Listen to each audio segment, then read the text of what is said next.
اي نعم تفضلي. مرحبا عيوني. مرحبا روحي. معك مكتب دكتور. عم شوي ما عم بسمعك منيح. اي اهلا. معك مكتب دكتورة بثينة شعبان. دكتورة تحكي مع الجنرال لو سمحتي.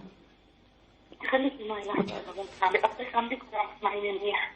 برجع بتلفن لك مرة ثانية؟ لا عم بسمعك. انت عم تسمعيني منيح؟ أنا عم بسمعك بوضوح. اوكي.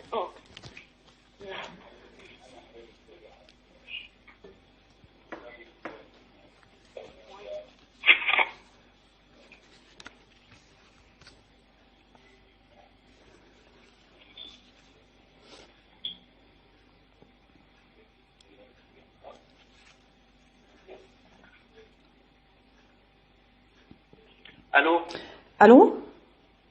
ايه بونجور. بونجور. جنرال عون.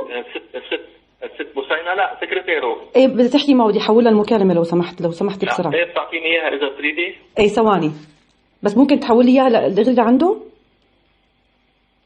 خلص انا حده، اعطيني اياها اذا تريدي. ايه شو المشكلة انك تعطيني اياه؟ الو. عم بقول لك انا حده، اعطيني اياها انا. عزيزي انا عندي رسالة، انا مديرة مكتبها، عندي رسالة لميشيل عون بسرعة لو سمحت، في عنا حالة وفاة. يلا خليك معي. شو عم نلعب نحن؟ الو.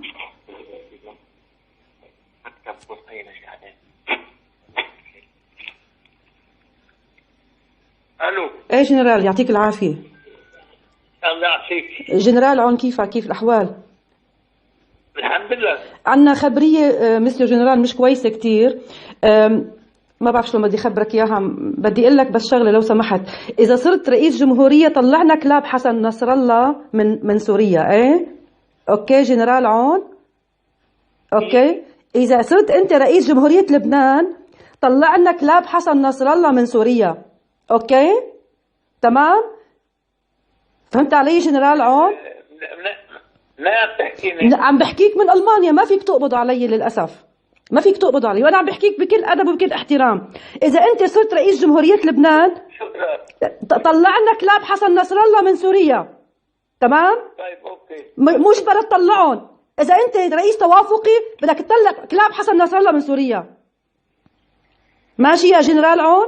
قيد الانتظار. شو قيد الانتظار؟ مش الحال أكل. ايه طبعا انا مالي بثينة شعبان، انا ميسون برقدار يا ميسيو. تم وضع اتصالك قيد الانتظار. يا حلاوة. وين رحت جنرال؟ جنرال وين رحت؟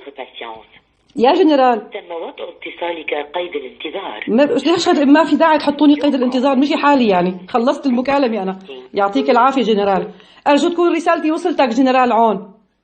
بتطلعنا كلاب حسن نصر الله من سوريا.